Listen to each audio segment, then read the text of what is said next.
Hello. Hello. Hello बच्चों, कैसे हैं आप लोग?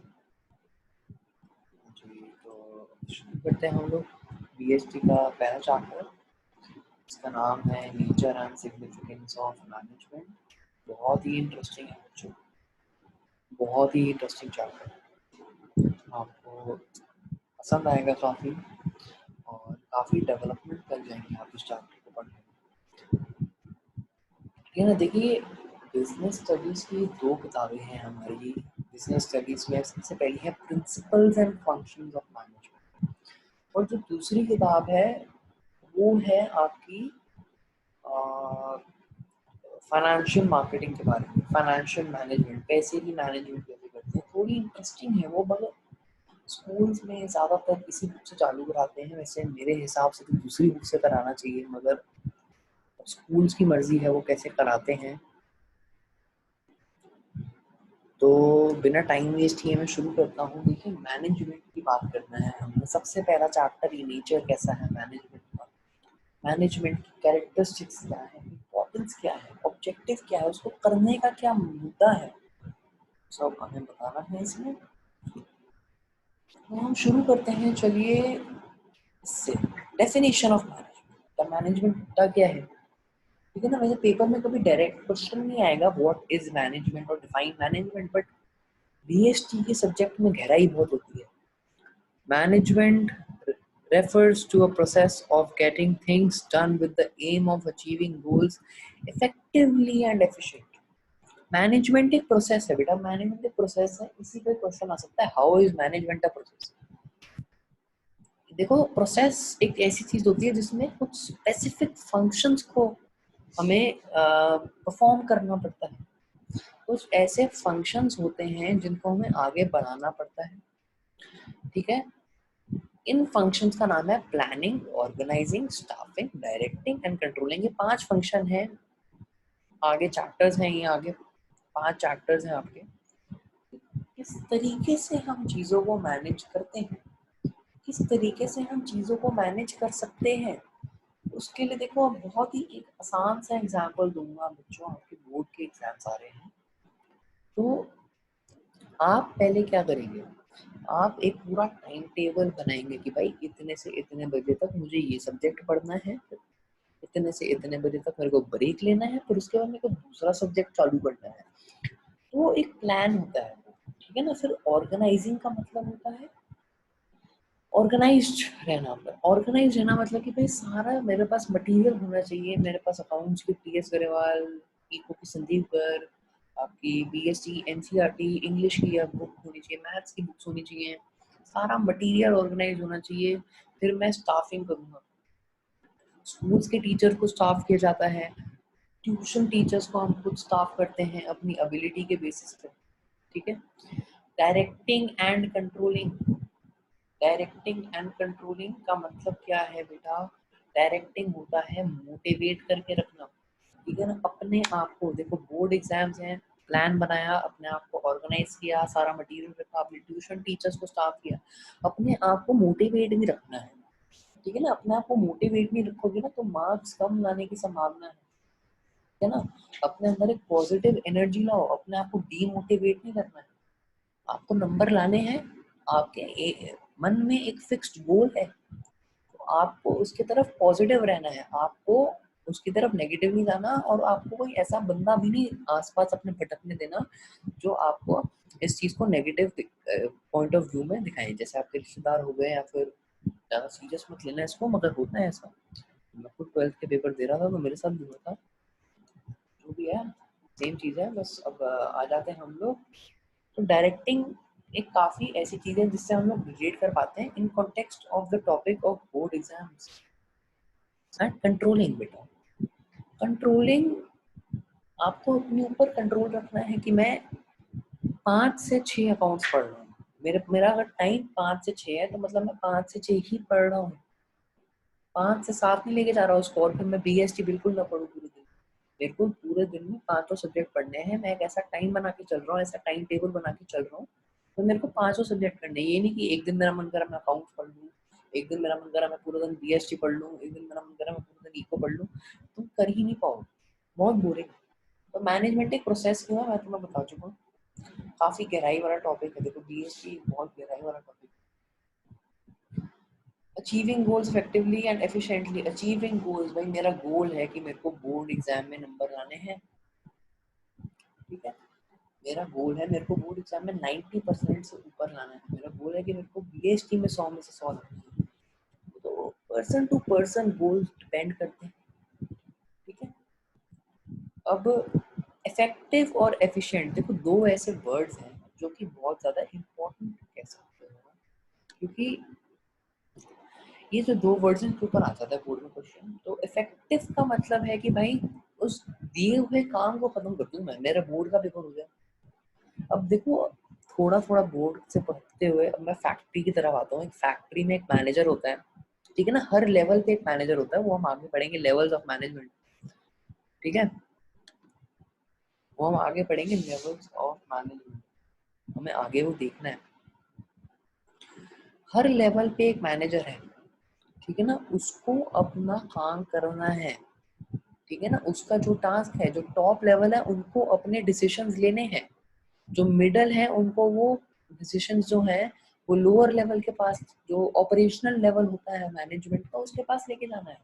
तो काफी गहराई वाला टॉपिक है यार। गिवन टास्क को खत्म करना है, मतलब अपनी सेल्स की जो प्रोडक्शन एम था उनका, जो उनका सेल्स एम था, उसमें मेरे को इतनी सेल करनी है, तो उनको करना है। उनका गिवन टास्क है, इफेक्टिव तरीके में उनको करना है। एफिशिएंट का मतलब है कि भाई कम से कम कॉस्ट लगाया और ज्यादा से ज्यादा राइट काम किया। देखो राइट टास्क करा, फॉर एग्जांपल एक कंपनी है, फॉर एग्जांपल एक कंपनी है, उनको बनाती है कोई लैपटॉप्स या फोन बनाते हैं, ठीक है। अब ऑब्वियस सी बात है कि they will be using machinery as well as labour, but अपने कॉस्ट को मिनिमम रखने के लिए वो लेबर का ज्यादा यूज करेगी, वो लोगों को ज्यादा हायर करेगी। इससे वो ज्यादा एफिशिएंट भी रहेगी, कॉस्ट भी कम होगा, टाइम पे चीज कम खत्म हो जाएगी और आपका चीज भी पूरी तरीके से खत्म हो जाएगी, ठीक है ना। तो फिर एफिशिएंट भी रहना पड़ता है आपको। अगर कंप्लीट टास्क करना है तो आपको वो मिनिमम कॉस्ट भी करना पड़ेगा, ठीक है ना। लेस रिसोर्सेज और ज्यादा बेनिफिट्स, ये आपका एम होना चाहिए। ये जो हाईलाइट किया हुआ है ना मैंने, बहुत इंपॉर्टेंट है, बोर्ड्स में लिख देना है, ठीक है ना। मोर बेनिफिट्स और less resources. Efficiency of the firm increases होती है जब मैं लेस रिसोर्सेज पे ज्यादा बेनिफिट्स लाऊं, ठीक है ना। Input resources are money, material, equipment and people, कि भाई पैसा, फैक्टर्स ऑफ प्रोडक्शन कह सकते हैं। पैसा, पीपल, लेबर। आर्ट पीपल भी देखो दो टाइप के होते हैं, एक होता है लेबर, एक होता है एंटरप्रेन्योर। उनका माइंड जिससे वो सबको इंटीग्रेट करके अपनी फर्म निकालेगा। तो बहुत ही एक गहराई है इस डेफिनेशन से ही मैंने आपको इसका बता दिया। अभी एक और टॉपिक है डेफिनेशन का ही, ये है जी इफेक्टिवनेस एंड एफिशिएंसी। ये पेपर में अगर आपको ऐसा लाइन दिया हुआ हो, effectiveness and efficiency are the two sides of the same coin, question देखा है मैंने पेपर में एक आधे, एक्सप्लेन दिस लाइन। तो आपको ये सब लिखना है, मैं आपको बता देता हूँ। इस पूरा पेज लिखना पड़ेगा आपको आंसर, ठीक है। तो शुरू करता हूँ मैं। तो सबसे पहला केस है यार, देखो more effective but less efficient. More effective but less efficient, ये है आपका पहला केस। यहाँ पर ये देखिए, when the manager doubles the production by producing at higher producing cost, then the manager is effective। देखो वो टास्क अपना कंप्लीट कर रहा है टाइम पर, वो टास्क को कंप्लीट कर रहा है, लेबर को डबल शिफ्ट पे बुला रहा है, मशीनरियां ज्यादा खरीद रहा है इसके लिए, लेकिन उसका पैसा बहुत लग रहा है उसके लिए, उसको प्रॉफिट कम हुआ यार। तो वो इफेक्टिव नहीं है, वो एफिशिएंट है। वो ज्यादा लेबर बुलाएगा अपना प्रोडक्शन करने के लिए, ज्यादा से ज्यादा लेबर बुलाता रहेगा, बुलाता रहेगा, बुलाता रहेगा, मगर उसका प्रोडक्शन एम जो है ना वो पहले पूरा हो जाएगा और उसका कॉस्ट बहुत ज्यादा आ जाएगा, जिससे उसको प्रॉफिट ही नहीं होगा। अब मान लो यार एक शर्ट कंपनी है, ठीक है, मान लो एक शर्ट्स बनाने वाली कंपनी है, वो आती है मार्केट में, 1400 शर्ट्स बनानी है उनको 3 दिन में और वो नहीं कर पा रहे हैं, उनके पास रिसोर्सेज नहीं है। तो वो क्या करेंगे, वो लेबर को डबल शिफ्ट पे बुलाएंगे, उनको डबल पैसा देंगे। और अगर वो डबल पैसा देंगे, इसका मतलब क्या है, इसका मतलब ये है कि कंपनी की कॉस्ट बढ़ेगी। कंपनी की कॉस्ट बढ़ेगी तो उनको प्रॉफिट्स कम होंगे। इसका मतलब है कि बंदा इफेक्टिव है मगर एफिशिएंट कम है। अब ये थोड़ा सा लंबा है क्योंकि ये है आपका ये कंक्लूजन है आपका एक तरीके से, hence it is important to achieve goals resources. लेकिन इससे पहले हम डिस्कस कर लेते हैं, ये भी एग्जांपल के थ्रू है। एनसीईआरटी के एग्जांपल्स मैंने कॉपी नहीं करे क्योंकि वो एनसीईआरटी में मिल जाएंगे। ये भी एनसीईआरटी की ही लाइंस है मगर उसको कॉपी कौन करेगा। और पीडीएफ भी है मेरे पास मगर वो थोड़ी बोरिंग है, नींद आती है यार उससे। इट मींस देखो मोर एफिशिएंट, मैं एफिशिएंट हूँ, ठीक है ना, मैंने लेस रिसोर्सेज खर्चे लेकिन मैं टास्क को टाइम पे नहीं कर पाया, ठीक है। तो मैं मार्केट में डिमांड के हिसाब से नहीं पहुंच पाया। फॉर एग्जांपल मेरे शर्ट्स की बहुत डिमांड है यार मार्केट में, लेकिन मैं उसको मीट नहीं कर पाया। क्यों? क्योंकि देखो पूरा एग्जांपल के थ्रू समझाता हूँ। मेरा एम है 1400 shirts to be produce in 3 days, ठीक है ना। मैंने देखा मेरी लेबर पे बहुत पैसा लग रहा है तो मैंने क्या किया, लेबर कम बुलानी शुरू कर दी और मैंने लिटरली 3 दिन की जगह इसमें 3 महीने लगा दिए। चलो ठीक है ना, 3 दिन का टारगेट मैंने 3 महीने में प्रोड्यूस किया। इससे क्या होगा यार कि कॉम्पिटिटर्स आ जाएंगे ज्यादा मार्केट। मेरा ब्रांड है अगर H&M, तो जारा भी तो है। जारा मुझसे पहले शर्ट ले आएगा, जारा की शर्ट लोग ज्यादा खरीदेंगे, फिर H&M पे शर्ट ही नहीं मिल रही। और अगर जारा पे जाएंगे लोग तो जारा की डिमांड बढ़ेगी और मेरी डिमांड डिक्लाइन हो जाएगी मार्केट में। और अगर मेरी डिमांड डिक्लाइन हो गई, H&M की डिमांड डिक्लाइन हो गई, इसका मतलब कि भाई जो मेरा मैनेजर है वो इफेक्टिव तो बिल्कुल ही नहीं है बट एफिशिएंट है, ठीक है ना। उसने पैसे के बारे में सोचा, उसने ये नहीं सोचा कि भाई डिमांड कैसे होगी गुड्स की। मतलब समझ रहे हो ना ये। अब ये देखो ना, गोल्स को लेस रिसोर्सेज से अचीव करना बहुत इंपॉर्टेंट है। एफिशिएंसी और इफेक्टिवनेस के बीच में एक बैलेंस बनाना भी बहुत इंपॉर्टेंट है, ठीक है ना। मगर अगर हम इनको एक साथ बैलेंस करके चलें तो ज्यादा बेटर रहेगा। ये नहीं कि भाई मैं पैसा ही नहीं खर्च रहा और ये भी नहीं करना कि मैं पैसा ही खर्च रहा हूँ टाइम पे करने के लिए, ठीक है ना। एक तरीके का बैलेंस होना चाहिए। फॉर एग्जाम्पल डबल शिफ्ट की जगह अगर मैं लेबर को थोड़ा एक्स्ट्रा 1 घंटे के लिए बुलाऊं, सिर्फ डबल शिफ्ट पे ना बुलाऊं, तो भी मेरा काम हो सकता है, ठीक है ना। देखो तो हाई एफिशिएंसी क्या होती है, वो हाई इफेक्टिवनेस से ही एसोसिएटेड होती है मगर लोग उसको पूरी तरीके से कर नहीं पाते हैं। और हाई एफिशिएंसी जो है वो इफेक्टिवनेस के बिना अच्छी लगेगी ही नहीं यार आपको, समझ लो। अब टास्क तो कंप्लीट होते रहेंगे लेकिन पैसा दबाते जाएगा भाई। तो पुअर मैनेजमेंट होता है भाई, अगर आप इफेक्टिव नहीं हो तो आप एफिशिएंट भी नहीं हो, ठीक है ना, दोनों की वजह से होता है। आई होप आप लोगों को समझ आ रहा होगा यार मेरे साथ। फीचर्स ऑफ मैनेजमेंट की बात करते हैं यार, बहुत ही इम्पोर्टेंट है ये, ठीक है। क्योंकि देखो अब आपको लिटरली बता देता हूँ मैं कि बोर्ड के पेपर में वो क्या करेंगे, ये लाइन जो मैंने हाईलाइट करी हुई है ना, इनको दे देंगे, कहेंगे केस स्टडी में देंगे। ये पहले बता रहा हूँ, केस स्टडी में ये लाइनें, ये मेरी लाइनें नहीं है, मैंने नहीं लिखी है, एनसीईआरटी में मेंशन्ड है, बस मैंने कॉपी इसलिए किया है ताकि थोड़ा अच्छे से समझ आए। वो ब्लैक एंड व्हाइट किताब है यार, कौन समझेगा वो, तो मैंने कॉपी करना सही समझा। ये एनसीईआरटी की लाइन है, ये मेरी, मैंने खुद नहीं बनाई है, ठीक है। और ये हाईलाइट इसलिए कर रहा हूँ क्योंकि एनसीईआरटी का कंटेंट बहुत इंपॉर्टेंट है। तो अब मैनेजमेंट एक गोल ओरिएंटेड प्रोसेस है कि वो केस स्टडी कैसे दे देंगे, भाई इस बंदे ने बिजनेस शुरू किया, इसने अपने goal set of basic goals, his set of basic goals were simply and clearly stated, identify the feature of management, ऐसा क्वेश्चन वो बंदा दे देगा, आपको कहेगा आइडेंटिफाई करो।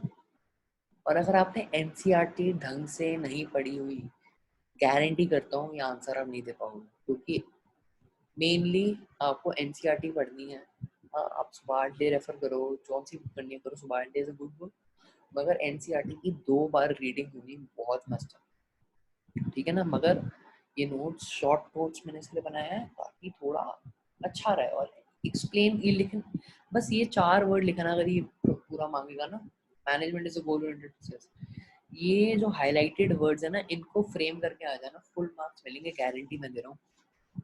ठीक है। एंड ऑर्गेनाइजेशन के पास एक सेट ऑफ बेसिक गोल्स होता है। अब इस पे आ जाते हैं, थोड़ा मैंने ज़्यादा ही ज्ञान झाड़ दिया है। सेट ऑफ बेसिक गोल्स होता है जो सिंपली एंड क्लियरली स्टेटेड होता है। ठीक है ना। हर एक ऑर्गेनाइजेशन का एक अलग गोल होता है। Every organisation has a different set of goals. ठीक है ना। कईयों का है कि भाई मेरे को इतना बनाना है, इतना बेचना है। कईयों का है यार बस इतना बिक जाए काफी है, इतना ज्यादा असर नहीं बचाना। तो ऑर्गेनाइजेशन टू ऑर्गेनाइजेशन डिपेंड करता है कि उसका गोल क्या है। ठीक है। ये मेरी पीपीटी क्या हो गया है, सेकंड जरा थोड़ा मेरे को ब्लू करना था। हाँ जी। तो एक हर एक का अपना डिफरेंट सेट ऑफ गोल्स है। कईयों का है प्रोडक्शन को बढ़ाना, कईयों का है सेल्स को बढ़ाना, कईयों का है ज्यादा से ज्यादा लेबर को हायर करके ज्यादा से ज्यादा प्रोड्यूस करना।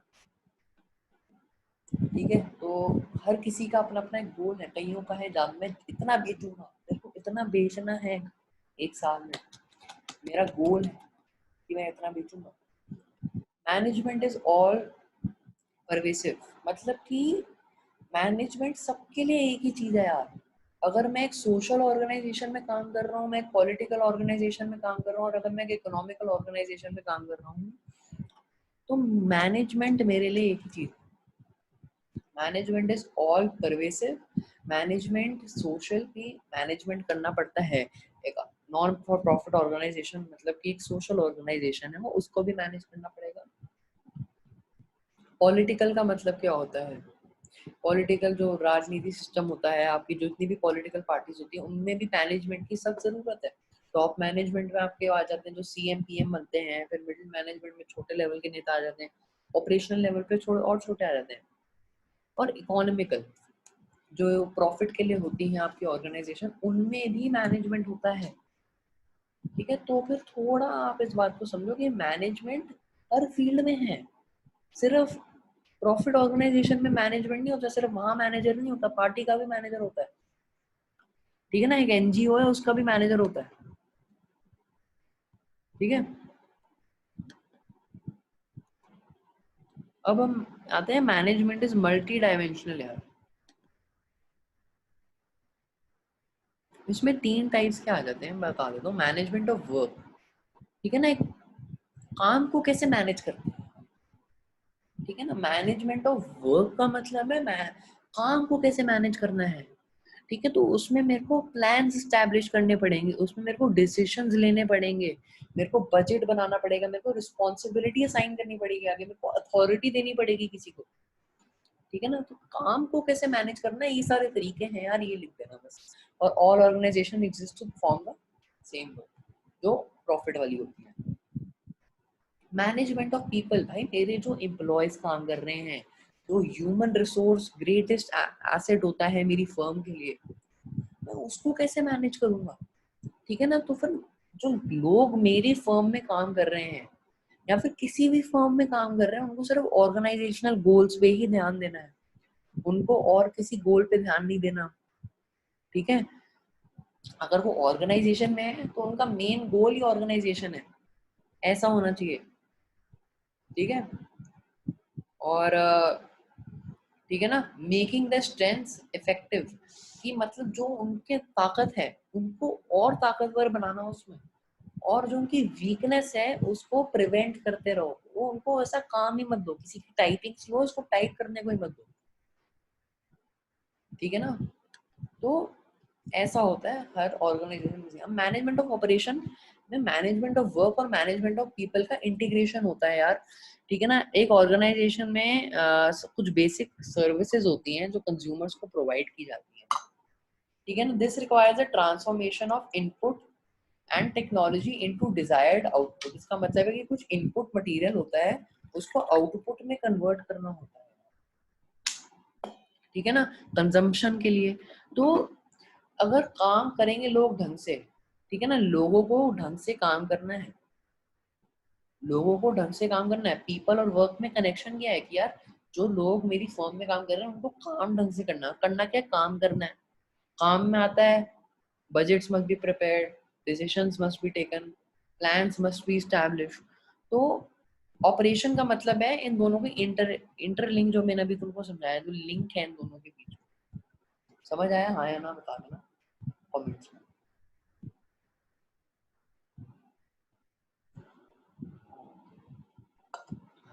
चलो भाई, सेकंड तरह।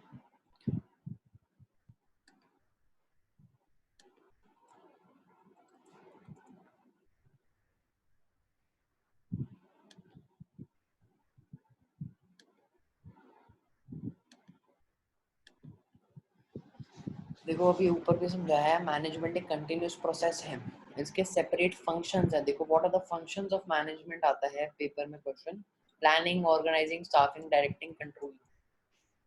और ये पेपर में आ सकता है, management is a ongoing series of functions, explain this line. तो ये पूरी चीज लिखनी है आप, ठीक है ना, उससे ज्यादा कुछ नहीं।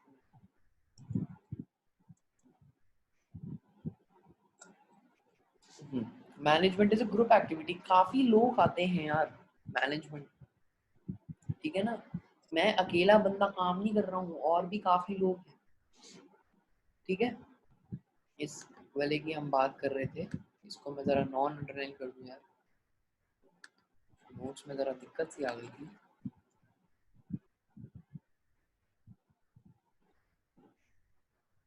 तो कुछ डाइवर्स इंडिविजुअल्स होते हैं जो डिफरेंट नीड्स के साथ आते हैं, डिफरेंट नीड्स के साथ आते हैं इस फर्म में। एक सेकंड, डिफरेंट नीड्स के साथ आते हैं। उनकी नीड्स हो सकती है कि भाई मेरी फाइनेंशियल पोजीशन बहुत खराब है, मैं फाइनेंशियली बहुत पुअर बंदा हूँ। कुछ की होती है मजे के लिए काम कर, अब मजे के लिए भी लोग काम करते ही हैं। कुछ लोग होते हैं आईआईटी तक जा सकते हैं मगर फोटोग्राफी की फील्ड में चले जाते हैं, क्यों? क्योंकि वो है उनमें भाई जिगर है करने का काम, उनको वो काम करने में मजा आता है। तो कुछ लोगों का होता है कि भाई मजा आता है मेरे को ये काम करने में, कुछ लोग होते हैं कि भाई मेरे को सैलरी चाहिए, मेरी फैमिली को सपोर्ट मिल जाएगा, ऐसा वैसा होता है। तो कुछ कोऑर्डिनेशन चाहिए होती है उसके लिए, उस हिसाब से होता है ये। एक सेकंड, हाँ जी। तो हम लोग बात कर रहे थे कि मैनेजमेंट एक ग्रुप एक्टिविटी है, काफी दूसरी तरीके, अलग अलग तरीके के लोग आते हैं यहाँ पर, लेकिन इनको कोऑर्डिनेशन के साथ काम करके एक ही डायरेक्शन तक जाना है, एक ही डायरेक्शन तक जाना है इनको। और इनको सारे मेंबर्स को इनेबल करना है मैनेजमेंट को कि भाई आप लोगों को यूनिटी से ग्रोथ और डेवलपमेंट करनी है, और एक चेंज लाना है, एक अपॉर्चुनिटी लानी है, नीड्स लाने हैं। नीड्स एंड अपॉर्चुनिटीज होनी चाहिए हमारे यहाँ पर फर्म में, ठीक है ना। तो इन लोगों को साथ में काम करना है मिलकर। ऐसे नहीं हो सकता कि यार अब मैं अलग काम करूंगा तुम अलग काम करो, नहीं, सबको साथ में मिलकर काम करना है, भले ही अलग अलग लोग हैं, ठीक है। फिर मैनेजमेंट एक डायनामिक प्रोसेस है, डायनामिक प्रोसेस मतलब कि चेंज होना पड़ता है यार, ठीक है ना। अब अगर ज़ारा वही क्लासिक कोट्स लाता रहेगा तो लोग, बच्चों को पसंद नहीं आएंगे, लड़कों को भी पसंद नहीं आएंगे। अब उन्होंने डेनिम जैकेट्स निकाली, दूसरी टाइप की जैकेट निकाली तो लोगों को पसंद नहीं। लेकिन वो ये घिसा पिटा कोट और वो ये घिसी पिटी जैकेट वो अगर हर साल लाएगा मार्केट में तो कोई नहीं खरीदेगा। और मेजरली तो मैं बताऊं तो फिर उसका डेनिम जैकेट्स लाने का क्या पर्पस था, क्योंकि दूसरे ब्रांड्स ने भी डेनिम जैकेट्स को इंट्रोड्यूस किया। तो अगर दूसरे ब्रांड्स भी डेनिम जैकेट्स को इंट्रोड्यूस करेंगे तो ऑब्वियसली ज़ारा को भी पीयर प्रेशर में आके वो करना पड़ेगा कि भाई लोग ये कर रहे हैं तो मुझे भी करना पड़ेगा, और सेल्स उस ऐसी बढ़ेगी। लेकिन अगर वही बेचता रहेगा वो, ठीक है ना, वही बेचता रहेगा एक ही चीज हर साल, तो कोई नहीं खरीदेगा। तो मतलब उसको एनवायरनमेंट जो हो रहा है ना कपड़ों की इंडस्ट्री में, उस हिसाब से अपने गोल्स को चेंज करना पड़ेगा कि भाई मेरा गोल अब ये है। कोई भी हो यार, सोशल हो, इकोनॉमिक हो, पॉलिटिकल, हर इंडस्ट्री को उन फैक्टर्स पे डिपेंड करना पड़ेगा, और उस हिसाब से उनको अपने गोल्स में चेंज लाना पड़ेगा। मैनेजमेंट एक इंटेंजिबल फोर्स। कैसे? क्यों भाई? क्योंकि देखो, हाँ, एक फोर्स ही है वो मैनेजमेंट, लेकिन हम उसको फील नहीं कर सकते हैं। ठीक है ना? जब टारगेट्स मीट होते हैं प्लान्स के अकॉर्डिंग, एम्प्लॉयज हैप्पी होते हैं, there is orderliness instead of chaos. ये जो चीजें होती हैं, मतलब कि जब हम अपने टारगेट्स को मीट करते हैं, जब हम हमारे एम्प्लॉयज हमसे खुश हैं, और जब ऑर्डरलीनेस है क्योस के बजाय, ठीक है ना, यानी कि जब ढंग से काम हो रहा है, तो मैनेजमेंट, सही मैनेजमेंट का इफेक्ट दिख रहा है फर्म में। ठीक है? और फील होता है तब कि यार मैनेजमेंट ने कुछ अच्छा किया है हमारी फर्म के लिए। ठीक है? और जब ये सब चीजें नहीं होती तो पता लगता है कि मैनेजमेंट को बदलना पड़ेगा। एक सेकंड, मैं जरा चेक करूंगा कितना चैप्टर रहता है। काफी ज्यादा हमने कवर कर लिया। कितनी लंबी क्लास ले रहा हूँ मैं, समझ नहीं आ रही है। चलो, इम्पोर्टेंस ऑफ मैनेजमेंट तक करेंगे, उसके बाद मैं नहीं कराऊंगा। उसके बाद तो अलग नहीं बनाया हूँ। हाँ, बढ़िया।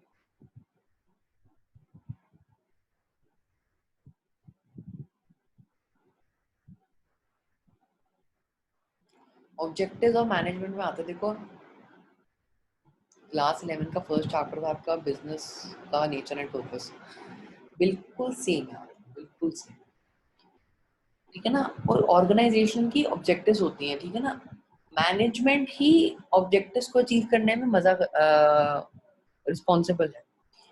ठीक है ना? कुछ ऐसे ऑब्जेक्टिव्स होते हैं जो सारे लोगों के होते हैं, और कुछ होते हैं जो सिर्फ टॉप लेवल के होते हैं, कुछ होते हैं जो सिर्फ मिडिल के होते हैं, कुछ होते हैं जो सिर्फ ऑपरेशनल के होते हैं, मगर सारे स्टेक होल्डर्स के लिए होते हैं। और इसमें हमें ह्यूमन रिसोर्सेज को यूटिलाइज करना है और मटेरियल रिसोर्सेज को भी यूटिलाइज करना है। सर्वाइवल में आ जाता है सबसे पहली चीज कि भाई मैनेजमेंट ही है जो इंश्योर करती है सर्वाइवल। क्यों? क्योंकि वही रेवेन्यू को अर्न करने में आपके हेल्प करती है। और प्रॉफिट दूसरा है कि मैनेजमेंट अगर काम करेगी, मैनेजमेंट अगर इफेक्टिवली एंड एफिशिएंटली काम करेगी, तो कॉस्ट और रिस्क जो है वो कम हो जाएंगे फर्म के, और प्रॉफिट ऑफ द फर्म जो है वो इंक्रीज होएगा। ग्रोथ पे आ जाता है। देखो, लॉन्ग रन में रहने का है, अगर लॉन्ग रन में रहने का है तो फिर मैनेजमेंट को भी ढंग का होना पड़ेगा। ठीक है ना? तो फिर इंडस्ट्री में रहने के लिए ग्रोथ को ढंग से करना होगा, एक्सपैंड, अपना एक्सपेंशन होना चाहिए, उससे कंपनी की ग्रोथ होती है। और एक ग्रोथ के लिए रिस्पॉन्सिबल कौन होगा? मैनेजमेंट। क्योंकि अगर मैनेजमेंट की वजह से कॉस्ट मिनिमाइज हो रहे हैं, अगर प्रॉफिट बढ़ रहे हैं, तो ग्रोथ हो रही है, एक्सपेंशन हो रही है, सेल्स बढ़ रही है, मैनेजमेंट, प्रॉफिट हो रहा है, मैनेजमेंट, एम्प्लॉयज बढ़ रहे हैं, एम्प्लॉयज खुश हैं, मैनेजमेंट है पीछे। अब सोशल ऑब्जेक्टिव्स पे आ जाते हैं। कुछ सोसाइटी का भी बेनिफिट करना। ठीक है ना? सोसाइटी को गुड्स एंड सर्विसेज चाहिए, हम प्रोवाइड करेंगे। बैठी है मैनेजमेंट, यार क्या टेंशन है जिंदगी में। हर सोसाइटी के कुछ होते हैं थॉट्स कि भाई मेरे इन इस ये मेरे को एक फोन चाहिए जिसमें मेरे को ये स्पेक्स चाहिए। हाँ भाई, वन प्लस आ गया, एप्पल आ गया, सैमसंग आ गया, ब्रांड्स आ जाते हैं आगे। Consistently create economic value for various constituents of the society. ठीक है ना? इसका मतलब है कि भाई, कि कुछ ऐसा बनाओ जो इकोनॉमिक वैल्यू क्रिएट करेगा सोसाइटी के लिए। ठीक है ना? पैसे के बदले में उनको खुशी चाहिए, तो मैनेजमेंट है, मैनेजमेंट बैठा है, मैनेजमेंट बिजनेस में काम करता है, तो आगे सारा काम जो है वो हो जाएगा। पर्सनल ऑब्जेक्टिव्स पे बहुत कंफ्यूजन आ जाती है यार हर साल, क्योंकि पर्सनल ऑब्जेक्टिव्स मैंने अक्सर देखा है कि लोग ले लेते हैं कि भाई वो कंपनी की बात चल रही है। नहीं, वो एम्प्लॉयज की बात कर रहे हैं। पर्सनल का मतलब होता है एम्प्लॉयज, ये रट लो पूरी बीएसटी में। जब वो बंदा बोले पर्सनल, मतलब कि एम्प्लॉयज की बात हो रही है। ठीक है ना? तो देखो, एक फर्म में देखो, अगर एक मैं स्कूल का ही एग्जांपल ले लूं, तो हर टीचर का जो नेचर होता है वो अलग होता है। कुछ होते हैं जो बहुत डिजिटल पढ़ाई में बिलीव करते हैं, कुछ होते हैं वही चौक और डस्टर से पढ़ाएंगे, कुछ होते हैं वो पीपीटी से पढ़ाना पसंद करते हैं, और कुछ होते हैं वो कहते हैं नहीं यार किताब खोलो वही बढ़िया है। ठीक है ना? तो सबका नेचर अलग है, सब अलग अलग बैकग्राउंड्स के हैं, सबका एक्सपीरियंस। कुछ है जो 30 साल से पढ़ा रहा है, कुछ है जो सबसे पहली बार आया है पढ़ाने स्कूल में और सबका ऑब्जेक्टिव अलग है। कुछ है जिनको भाई टीचिंग करने में मजा आता है, लेकिन कुछ हैं जो मजबूरी में पढ़ा रहे हैं, जिनको पैसा चाहिए, ऑब्वियस सी बात है। तो वो इन इन नीड्स के साथ ऑर्गेनाइजेशन का पार्ट बनते हैं। और ये नीड्स जो है ये होती है financial needs, such as salary, social needs such as peer recognition, मेरे को एक रिकॉग्निशन चाहिए इस फील्ड में, टीचर्स की फील्ड में।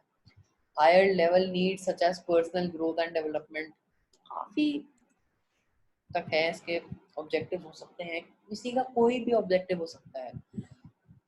लेकिन मैनेजमेंट का काम है कि भाई उनके पर्सनल गोल से पहले ऑर्गेनाइजेशन के ऑब्जेक्टिव्स उनकी फर्स्ट प्रायोरिटी होनी चाहिए, ठीक है ना। ऑर्गेनाइजेशन की हार्मनी, ऑर्गेनाइजेशन की ग्रोथ उनका सबसे पहला आपका ऑब्जेक्टिव होना चाहिए, ठीक है ना। उससे पहले उनके पर्सनल ऑब्जेक्टिव्स वहाँ पे वेरी नहीं होने चाहिए, मैं आपको पहले बता दूं। अब हम आ जाते हैं, देखो भाई इंपॉर्टेंस ऑफ मैनेजमेंट में बहुत इंपॉर्टेंट है ये भी। केस स्टडी में ये लाइंस पूछ लेंगे यार आपसे और कहेंगे एक्सप्लेन करो कौन सा इंपॉर्टेंस है। देखो थोड़ा थोड़ा ये कैरेक्टरिस्टिक्स से मिलता है, कैरेक्टरिस्टिक्स और फीचर्स का क्वेश्चन सेम है, इंपॉर्टेंस एक बिल्कुल अलग चीज है कि भाई अगर मैनेजमेंट है ही नहीं तो क्या होगा। तो देखो सबसे पहले तो ग्रुप गोल्स नहीं अचीव होंगे, management helps in achieving the group goals, ठीक है ना। जो ग्रुप होता है वो साथ मिलके काम करता है, एक डायरेक्शन में जाके काम करता है। वो एक डायरेक्शन क्या होती है, overall goal of the organisation. सारे मैनेजर, सारा जो स्टाफ होता है आपकी मैनेजमेंट का, वो एक डायरेक्शन की तरफ जाता है। वो एक साथ अपना इंडिविजुअल एफर्ट डालते हैं उसमें, उसमें अपना कंट्रीब्यूशन देते हैं और ओवरऑल गोल को अचीव करते हैं। मैनेजमेंट एफिशिएंसी को प्रमोट करता है। एफिशिएंसी मतलब कि reduce the cost and increase the productivity. तो ये वो कैसे करते हैं भाई, उनको ढंग से प्लान करना पड़ेगा, फंड्स को अरेंज करना पड़ेगा, स्टाफ करना पड़ेगा, डायरेक्ट मोटिवेट करना पड़ेगा और उन पे कंट्रोल करना पड़ेगा। तो उनका मेन एम यही होता है कि वो रिड्यूस कर दे कॉस्ट को। तीसरे पॉइंट पर आ जाते हैं कि management creates a dynamic organisation. देखो अगर मैनेजमेंट नहीं होगी तो वो लोग स्टडी नहीं कर पाएंगे कि मार्केट में नया नया क्या चल रहा है, क्योंकि बहुत बेसिक सी बात है। तो ज़ारा और H&M का एग्जांपल दिया था मैंने, ज़ारा और अदर ब्रांड्स का, कि ज़ारा ने डेनिम जैकेट्स निकाली, तो अगर ज़ारा के पास या फिर किसी भी ब्रांड के पास नहीं है मैनेजमेंट, लेकिन किसी और ब्रांड ने बाय चांस निकाल दिया डेनिम जैकेट, तो बाकियों को पता ही कैसे लगेगा कि यार दूसरे ब्रांड्स ने ये प्रोडक्ट निकाला है। अगर मैनेजमेंट ही नहीं होगा तो obviously you need management in a constantly changing environment, जहाँ पे प्रोडक्ट्स चेंज हो रहे हैं, लोगों की नीड्स चेंज हो रही है, ठीक है। तो फिर ये एक बहुत सिक्योर और चैलेंजिंग चीज होती है, लेकिन एक कॉम्पिटिटिव एज, यानी कि एक फर्म और दूसरी फर्म के बीच में जो कंपटीशन होता है ना यार, उसको मेंटेन करने में काफी हेल्प करती है ये चीज, जिसका नाम है मैनेजमेंट। बस दो और पॉइंट फिर मैं एंड कर दूंगा क्लास। अब हम आते हैं इसमें मैनेजमेंट हेल्थ नहीं, दोबारा पर्सनल वर्ड आ गया बेटा। पर्सनल का मतलब है एम्प्लॉय, ठीक है ना। मैनेजमेंट का काम है भाई उसको मोटिवेट करके रखना, उसको मोटिवेट करना उसका काम है यार, उसको करना ही पड़ेगा मोटिवेट, और कुछ नहीं कर सकता वो, ठीक है ना। अगर वो मोटिवेट नहीं करेगा, उसको डीमोटिवेट कर देगा कि यार तू तो कुछ उखाड़ नहीं सकता, तू मैनेजमेंट में आया ही क्यों। और अगर वो उसको ढंग से लीड नहीं करेगा, उसको ढंग से मोटिवेट नहीं करेगा, उसके साथ ढंग से कोऑपरेट नहीं करेगा जो बंदा उसका एम्प्लॉय है, तो ऑब्वियसली उस एम्प्लॉय का मन ही नहीं करेगा काम करने का। और उसका मन नहीं करेगा तो फिर मतलब कि वो छोड़ के चला जाएगा और वो कम हो जाएंगे एम्प्लॉयज, डिससैटिस्फैक्शन ऑफ वर्कर्स कह सकते हो इसे।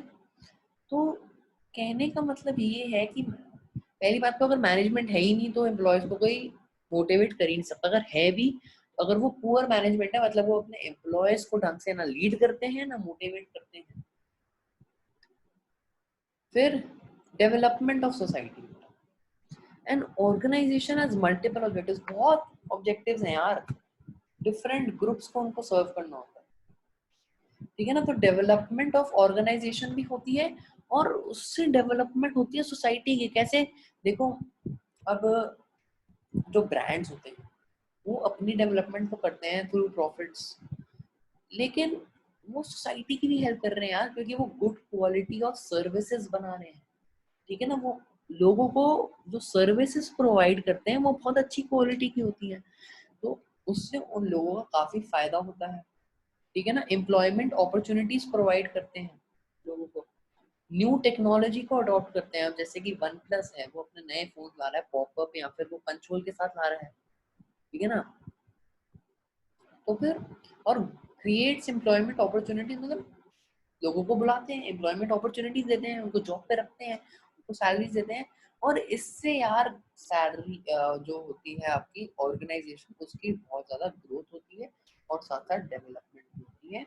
तो मेरे को प्लीज कमेंट सेक्शंस में आप अपना प्लीज फीडबैक दें, जिससे मैं समझ पाऊँ कि मेरे को आता है या नहीं आता पढ़ाना, क्योंकि मेरी फर्स्ट वीडियो थी ये, पहली बार पढ़ाया है मैंने क्लास 12 को। तो आप मेरे को प्लीज़ बताएं कि मैंने कैसा पढ़ाया है।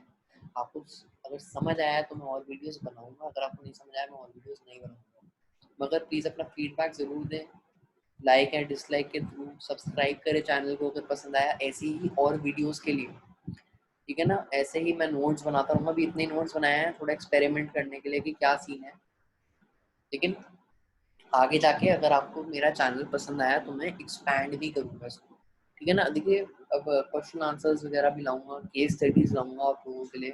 वैसे होंगी आपके पास रेफरेंस बुक्स तो रेफर करती होंगी, मगर ओवरऑल चॉइस है, जिसके पास नहीं है रेफरेंस बुक वो हमारे थ्रू भी ले सकते हैं। तो प्लीज़ मेरे को फीडबैक दीजिएगा। Thank you very much. अब मैं एंड कर रहा हूँ आपका